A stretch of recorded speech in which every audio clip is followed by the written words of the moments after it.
Jamaah, wajar jika wajah wanita tampak flek dan berjerawat setelah menjadi seorang istri. Dan wajar jika badannya bertambah gemuk setelah dia melahirkan. Sebab jika ingin kembali seperti semula, tentunya istri antum perlu perawatan ekstra jamaah. Tetapi bagaimana mungkin seorang istri perawatan bila gaji suami saja pas untuk makan atau bahkan juga kurang? Gimana istri mau perawatan bila pekerjaan rumah tangga di rumah seabrek serta dikerjakan seorang diri oleh si istri? Namun begitulah menerimanya seorang istri. Dia tidak memperdulikan dirinya sendiri karena baktinya pada suami. Jangan antum kira dia tidak sedih dengan perubahan berat badannya jamaah. Namun dia rela dan ikhlas kehilangan kecantikannya yang dulu demi menjaga ekonomi rumah tangganya. Maka sangat menyedihkan dan sangat tidak adil bila suami sanggup melirik wanita lain, bahkan selingkuh dengan alasan bahwa istrinya tidak secantik yang dulu. Padahal istrinya berubah menjadi tidak cantik karena suaminya, bukan karena orang lain. Jamaah yang dirahmati Allah, terkhusus bagi saudara-saudara yang sudah menikah, jika ingin sukses dalam pekerjaan dan karir, doa istri adalah salah satu kuncinya. Karena dari sekian banyak doa, salah satu doa yang mustajab adalah doa tulus seorang istri untuk suaminya.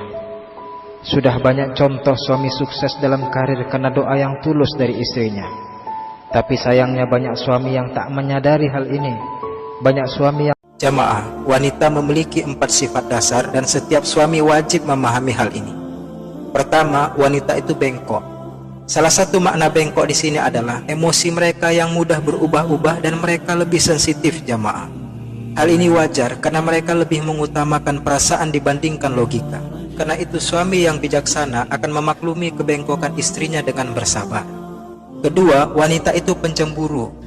Jangankan istri anda jamaah, Siti Aisyah istri Nabi saja pernah terbakar cemburu bahkan sampai memecahkan piring. Namun Nabi tidak marah sedikit pun. Ketiga, wanita itu perasa. Mereka sangat mudah tersentuh, mudah tersinggung, suka dimanja, mudah sedih walau sedikit saja hatinya tersakiti. Keempat, wanita menyukai perhiasan. Sudah menjadi sifat alami wanita menyukai perhiasan jamaah. Jika seorang istri meminta perhiasan kepada suaminya, maka suami jangan marah. Berikanlah kepada mereka selagi mampu. Bagaimana istri yang sering minta duit Pak Ustaz? Masya Allah. Artinya dia normal. Karena tugas suami mencari nafkah, tugas istri minta duit dari nafkahnya. Dalilnya Quran surah keempat ayat 34, paling kiri sebelah atas. Ar-rijalu qawwamuna 'alan nisa bima faddalallahu ba'dahum 'ala ba'din wa bima anfaqu min amwalihim. Ciri suami soleh adalah ciri suami yang mau berinfak kepada istrinya. Hadisnya saya disampaikan, 1 dinar yang diberikan kepada istri lebih dicintai oleh Allah Subhanahu wa taala dibandingkan Anda berjuang fi sabilillah ke medan perang. Dengerin laki-laki, wanita itu tidak bisa salah. Wanita itu selalu benar. Ketika kau ribut sama dia, kau minta maaf lebih dulu. Karena dia berkata apa? Enggak, saya enggak salah. Saya enggak salah. Saya enggak salah, selalu begitu. Tapi ketika kau berkata, saya yang salah, saya minta maaf, dia tuh akan berkata, enggak, saya yang salah. Tapi mesti begitu. Rumusnya itu emang mesti begitu. Tapi Ustadz, dia itu sukanya keluar rumah. Kau yang salah. Kau tidak bisa memberikan kenyamanan baginya. Ketika dia mengadu, nangis, apa yang kau katakan, nangis tidak bisa menyelesaikan masalah. Kau katakan itu. Padahal tahu nggak? Ketika dia menangis, dia mencari pundak untuk mengeraskan tangisnya. Dan ketika kau tidak berikan itu, dia akan mencari pundak yang lain. Suami jangan marah apabila diingatkan istrinya untuk ghadul basar atau menahan pandangan dari wanita bukan mahram. Sebab apabila suami marah, maka hati-hati, karena pada saat itu marahnya antum wahai para suami bukan pada istri, tetapi sesungguhnya marahnya antum pada saat itu adalah kepada Allah Azza wa Jalla. Nauzubillah min dzalik. Karena ketika istri memohon supaya antum suaminya jangan melirik foto maupun video wanita bukan mahram apalagi di sosial media, maka sesungguhnya dia telah mengingatkan antum agar patuh pada perintah Allah Azza wa Jalla, yaitu surah An-Nur ayat 30. Qulil mu'minina yaghuduna min absarihim wa yahfazu furujahum dzalika azka lahum innallaha khabirum bima yasnaun. Katakanlah kepada laki-laki yang beriman agar mereka menjaga pandangannya dan memelihara kemaluannya. Yang demikian itu lebih suci. Ustadz, bagaimana caranya agar saya tidak curigaan pada suami? Saya yakin semua ibu-ibu di majelis ini sangat ingin berusaha untuk menjadi istri yang selalu berpikiran positif pada suaminya. Tapi semua usaha yang Anda lakukan untuk menjadi istri berpikiran positif pada suami akhirnya bisa menjadi sia-sia, karena salah satunya adalah disebabkan pengaruh cuci otak oleh kebiasaan Anda menonton sinetron yang kualitas sinetron hari ini memang sangat memprihatinkan. Kebiasaan menonton sinetron dapat menyebabkan reformasi pikiran, yaitu menyebabkan rekayasa pembentukan ulang tata berpikir dan perilaku Anda pada suami.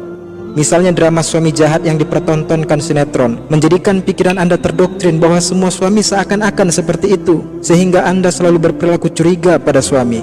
Padahal suami tidak pernah berbuat aneh-aneh di luar sana. Padahal suami bersungguh-sungguh mencari nafkah buat istri dan anak. Sekalipun antum dan istri bertengkar, maka saya tegaskan jangan sampai antum menghina istri, jangan sampai antum mencela kekurangannya, apalagi sampai menghina keluarganya. Tolong diingat ini.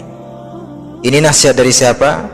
Ini bukan nasihat dari saya dan bukan pula nasihat dari para ulama. Namun nasihat ini datang langsung dari Rasulullah SAW dalam hadis riwayat Ahmad nomor 20011 dan riwayat Abu Daud nomor 2142. Sabda Rasulullah SAW, "Wala tuqabbih," jangan mencela istri, jangan menghina kekurangan istri. Karena siapapun kita jamaah tidak akan ada yang bersedia ketika dicaci maki.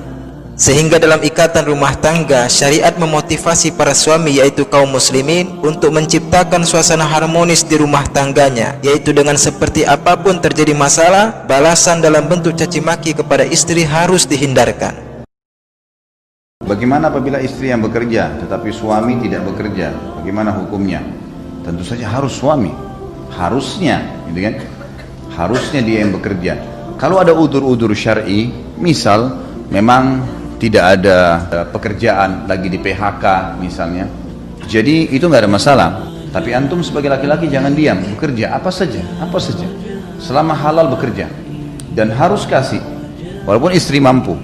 Ya, kalau tidak ada udzur, laki-laki itu cuma pengangguran. Seperti banyak akhwat-akhwat kita waktu saya diundang di Hong Kong waktu itu, ada banyak TKW kita, mungkin 150.000 orang di sana. Mereka tadinya berangkat karena disuruh oleh suaminya. Dan suaminya di Indonesia duduk manis, cuma terima uang tiap bulan gaji istrinya, nanti beli motor, nanti gini. Dan keluhannya banyak, dan itu sudah begitu selingkuh lagi.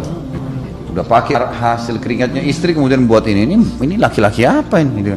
Ini perbuatan yang haram, tidak boleh. Tidak boleh istri diam-diam buka HP suami. Yang benar itu adalah istri buka HP suami secara terang-terangan. Artinya apa? Ya, suami tidak perlulah buat password rumit supaya istri tidak bisa buka HP suami. Tidak perlu ada yang disembunyikan dari istri antum akhi, apalagi hanya sekedar isi HP. Ini yang sering jadi masalah.